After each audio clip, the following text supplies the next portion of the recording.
Doutora Janaína. Eu agradeço imensamente o fato de Vossa Excelência ter deferido a minha participação, uma grande honra. E gostaria de iniciar dizendo que eu venho acompanhando com muita atenção as apresentações desde sexta-feira à distância, aprendo muito com todas as manifestações, mas eu entendo, Excelência, que seria necessário deixar mais claro para quem nos acompanha que o PSOL requer que sejam declarados não recepcionados pela Constituição Federal 2 dispositivos do Código Penal. O artigo 124 e o artigo 126, que têm, assim, individualidades muito diversas, porque o artigo 124 é o que trata da condição da mulher, né? Já o artigo 126, ele trata do terceiro. Então, a preocupação que eu venho trazer a Vossa Excelência é a seguinte: pelo menos da minha percepção, as apresentações todas trazem o enfoque da condição da mulher, né? Todo esse sofrimento, muitas vezes a situação de uma inexigibilidade de conduta diversa, que eventualmente poderia até ensejar, tomando a ideia do perdão judicial como algo passível de ser conferido pelo juiz, independentemente de uma previsão legal, poderia até ensejar um perdão judicial. Essa situação muito especial é da mulher gestante, muitas vezes abandonada à sua própria sorte. Porém, não é. Esses argumentos todos que vêm sendo trazidos e que foram trazidos na inicial da DPF, a meu ver, salvo melhor juízo de Vossa Excelência, eles não são aplicáveis àqueles que praticam o aborto na gestante, sobretudo aqueles que o fazem com intuito de lucro, Excelência. Então, a minha preocupação é que nós estamos debatendo de maneira profícua, a meu ver, bastante enriquecedora, porém, estamos tratando de maneira mais direta do 124 e não do 126. E o temor que eu trago a Vossa Excelência é o seguinte: eventualmente, se esta DPF vier a ser provida, o que eu requero que não aconteça, imediatamente, aquelas pessoas que estão sendo processadas ou investigadas, por exemplo, com fulcro no 126, até num contexto de organização criminosa, serão beneficiadas. Porque se nós aniquilarmos, vamos dizer assim, o núcleo de uma organização criminosa, o próprio crime de organização criminosa também, vamos dizer, morre junto. Então, eu gostaria de solicitar a Vossa Excelência, independentemente do andamento que venha a dar, ou da decisão que venha a tomar, que a análise deste feito seja feita de maneira individualizada, separando mesmo o 124 e o 126, porque os sujeitos envolvidos têm especificidades próprias. Com relação às mulheres, eu acho que é muito importante, haja vista que houve palestrantes estrangeiros, que nós deixemos claro que não há mulheres presas por aborto no Brasil. É óbvio? Não. É óbvio que é uma situação... Eu peço, por favor, eu agradeço muito, mas eu peço, por favor, que a gente poder... É óbvio que causa um constrangimento, né? Não estou negando isso, porém, prisão, e eu ouvi várias vezes, e como essa audiência está sendo acompanhada até internacionalmente, pode passar uma sensação para os outros países que nós vivemos na Idade Média, e não é isso que ocorre, porque já neste momento, já de há muito tempo, existe praticamente pacificado o entendimento de que cabe a suspensão condicional do processo e sequer é necessário chegar na fase de júri, ou seja, já no início do procedimento, a suspensão pode ocorrer. Eventualmente, no bojo desta ação, Excelência, poderia o Supremo Tribunal Federal dar uma orientação de que essa suspensão ocorra mesmo nos primórdios sempre e, quiçá, até, desculpa, mas a revelia da própria manifestação ministerial, haja vista as especificidades do caso, com relação às mulheres, mas jamais com relação àquele que explora comercialmente esta atividade. Ouvi de muitas oradoras e oradores que a mulher não procura assistência médica por medo de, eventualmente, ser levada à polícia ou que a polícia seja chamada. Nós temos que lembrar e deixar isso claro para a comunidade internacional que os vários conselhos de medicina, sejam os regionais, seja o federal, eles têm pareceres e resoluções no sentido, Excelência, de que o médico deve resguardar o sigilo da sua paciente. O que ocorre algumas vezes é que, na solidão do pronto-socorro, um médico, talvez inexperiente, possa ficar com medo, porque existem dispositivos legais no nosso ordenamento que dizem que, quando é um crime processável mediante ação penal pública e incondicionada, deve o médico noticiar. Então, pode ocorrer, naquela solidão do pronto-socorro, do médico se apavorar, não ter quem consultar e chamar um policial. Talvez fosse interessante, Excelência, para o bem destas tantas mulheres, que esse tribunal, no bojo dessa decisão, deixasse de maneira muito explícita que esses médicos devem resguardar o sigilo. Penso, Excelência, que essas orientações seguidas, né, talvez até de uma determinação desse Supremo, de que os órgãos públicos devem orientar essas mulheres, né, de maneira a deixar o aborto, né, mesmo pensando na suspensão e no perdão judicial, realmente como o último dos casos, né, e a gente trabalhar mesmo a prevenção, seria uma ajuda. Porque eu, lendo a petição inicial do PSOL, eu tenho a sensação que o PSOL traz o aborto como a prima ratio. E isso é um tanto quanto assustador. É assustador ler expressões como saúde reprodutiva, saúde sexual, planejamento familiar, utilizadas como sinônimo de aborto, quando sequer linguisticamente podem ser reconhecidas como tal. Ouvindo as oradoras e os oradores que me antecederam e que vêm solicitar que seja provida a DPF, eu percebo, principalmente quando eles falam nos tratados internacionais, que em nenhum momento nesses tratados aparece a palavra aborto. Aparece o dever, né, de ajudar as mulheres, orientar as mulheres, fornecer às mulheres saúde reprodutiva, saúde sexual, planejamento familiar. E o que é isso? É que essas mulheres têm o direito de ter, de não ter filhos, de receber orientação de como não conceber, né, uma vez grávidas, que tenham toda a assistência. Então, é muito diferente, com todo respeito, a interpretação para esses termos do que ocorre, essa interpretação que as colegas e os colegas estão trazendo. Então, eu acho que é necessário que nós deixemos isso muito claro para quem está acompanhando, porque quem assiste fica com a sensação de que nós temos mesmo uma situação de prisões, mulheres presas, mulheres maltratadas, e isso não ocorre. Bom, um outro aspecto que parece importante, até é uma política do CNJ, reforçar a entrega legal, né? Essa mulher, a mulher que mantém a gravidez, mesmo não desejando manter a criança, né, preservando a vida dessa criança, ela está fazendo dois bens. Ela está fazendo um bem para aquela criança que tem direito a nascer, e ela está fazendo bem para uma família que muitas vezes não tem condições de conceber. Então, assim, eu percebo muitas vezes que essa mulher que assume a gravidez para dar para adoção, ela é desmerecida, ela é desprezada e até estigmatizada. Talvez seja o momento do Supremo, nesta decisão, mostrar o quão especiais são essas mulheres, né? Porque elas estão fazendo dois bens. Então, acho que esse debate é importante também por isso, para que nós lembremos que o aborto não pode ser visto como prima ratio, que é o que, de certa forma, está acontecendo aqui, salvo o melhor juízo.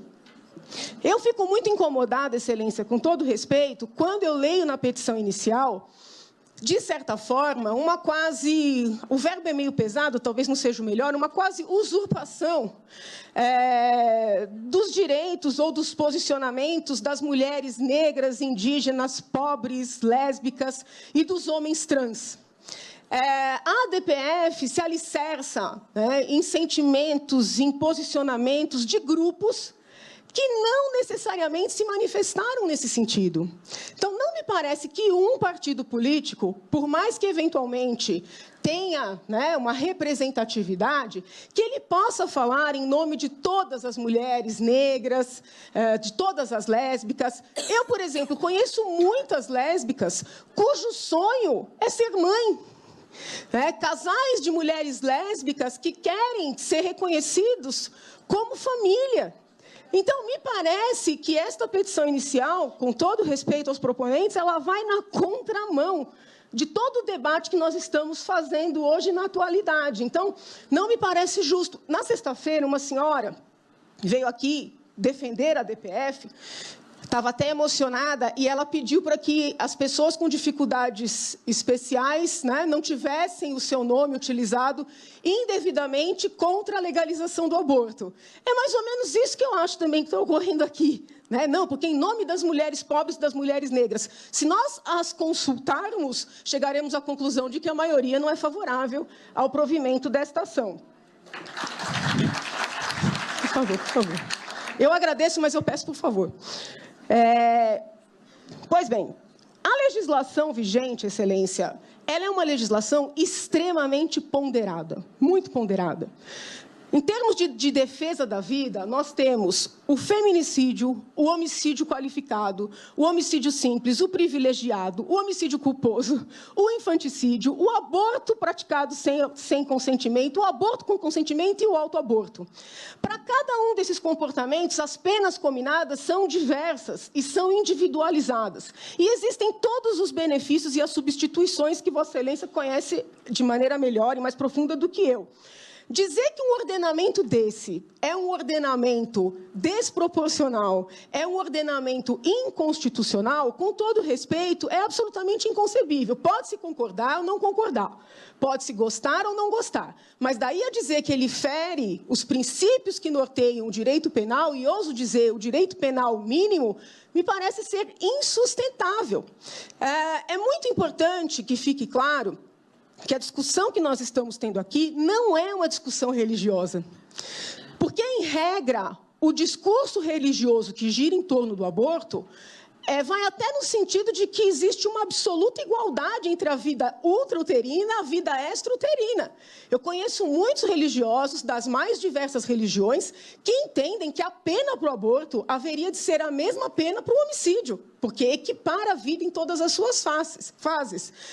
O que o PSOL busca é o contrário disso, é tirar completamente o valor, né, a proteção da vida intrauterina. E o nosso ordenamento, me parece, ele é tão delicado, ele é tão cuidadoso, que ele vai modificando as consequências conforme o momento desta mesma vida.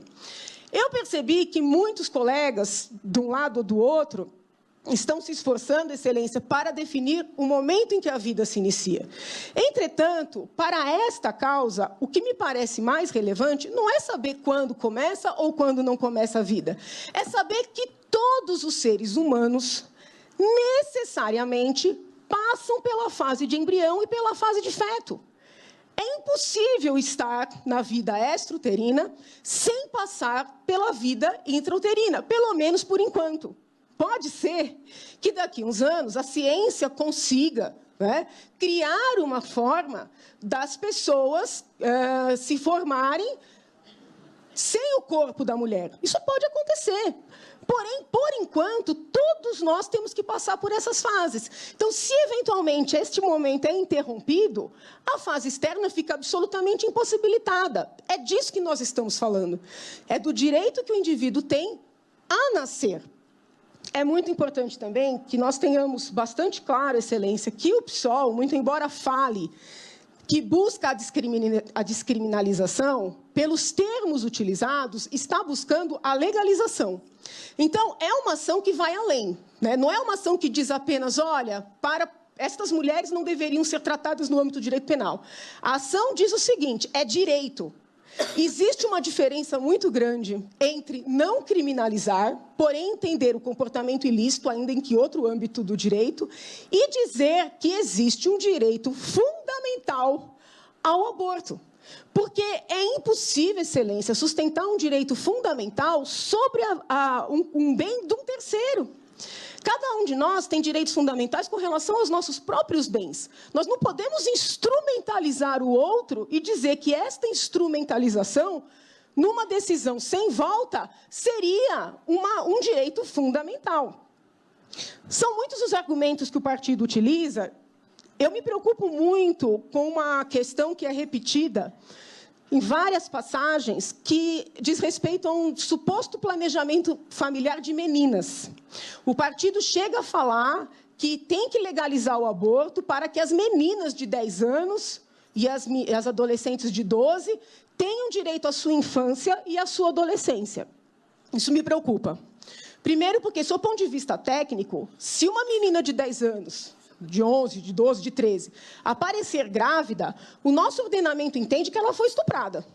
E ela, tendo sido estuprada, já está autorizada a ter aquela gestação interrompida. Então, já é um argumento que, juridicamente, é muito questionável. Porque, hoje, uma menina menor de 14 anos grávida já pode fazer interrupção. Porém, o argumento me assusta mais porque normaliza a vida sexual entre crianças, ou com crianças, o que é ainda pior.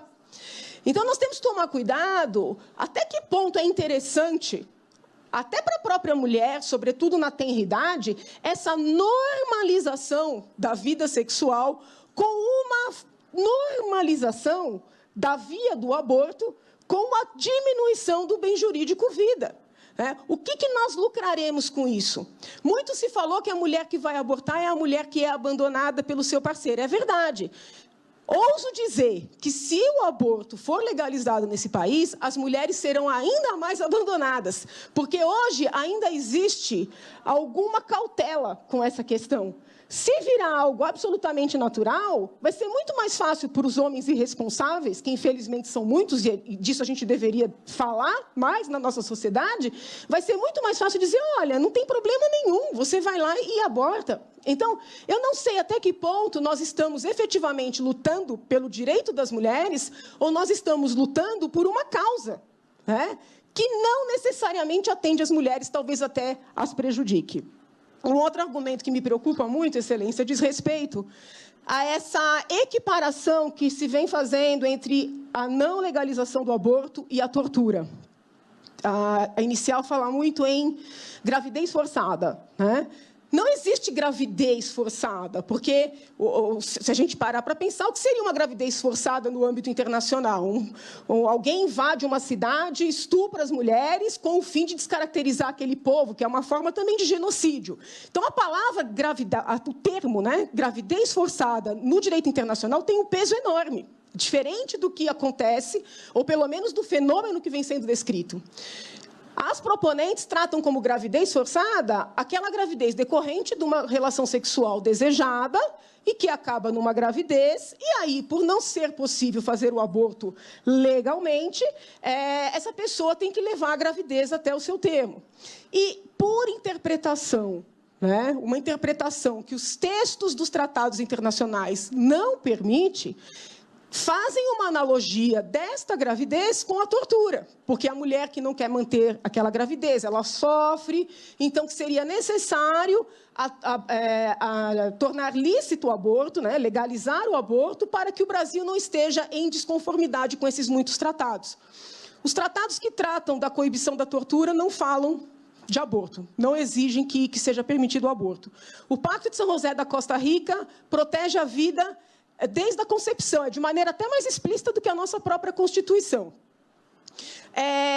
Os tratados que proíbem o tratamento discriminatório para com mulheres, muito pelo contrário, protegem a concepção, o produto da concepção. Aliás, o próprio HC coletivo, que foi concedido por este Supremo Tribunal Federal, visa proteger o produto da concepção, ou seja, aquele ser humano que está em preparação. A licença maternidade, a necessidade de levantar para a mulher sentar, todos os cuidados que giram em torno da gestante estão diretamente relacionados com o fato de ser uma outra pessoa. Então, é muito importante que nós tenhamos claro que ninguém aqui está discutindo religião. Hoje, pela manhã, duas representantes de organizações religiosas, mas que defendem a legalização, falaram da Bíblia, Eu acho a Bíblia um livro importantíssimo, costumo ler a Bíblia, muito embora não seja uma conhecedora nem uma estudiosa em profundidade. Porém, esta discussão não tem relação com a Bíblia. Se a Bíblia permite, se a Bíblia não permite, se os demais textos sagrados permitem ou não permitem, não é esse o ponto. O ponto é o seguinte, é um ser humano independente que está passando por uma fase especial de desenvolvimento. Ainda que um dia se prove que Deus não existe, aquele ser humano tem direito a nascer. Então, nós estamos falando, na verdade, de direitos fundamentais propriamente. Eu acho interessante, Excelência, eu tenho tanta coisa para falar, mas não vai dar tempo. Eu acho interessante essa discussão, né? Se pode o Supremo decidir isso, se pode o Congresso. Eu ouso dizer que o Congresso poderia, no máximo, pensar em descriminalizar essa situação da mulher. Jamais legalizar, porque a legalização é desproteger completamente a vida de um outro ser. Então, a minha objeção não é isso estar sendo discutido aqui. Eu entendo que uma sociedade que respeita o próximo, né, que efetivamente tem a dignidade humana como centro, né, mais até do que a própria vida, a dignidade humana como centro, não pode permitir que uma pessoa decida se a outra vai ter a possibilidade de nascer ou não. Eu adoraria poder continuar, mas eu agradeço, espero ter, de alguma maneira, colaborado, e agradeço ter tido essa oportunidade, todos os ensinamentos que eu estou colhendo aqui nesse dia tão profícuo, tá bom? Obrigada, Excelência. Deus abençoe.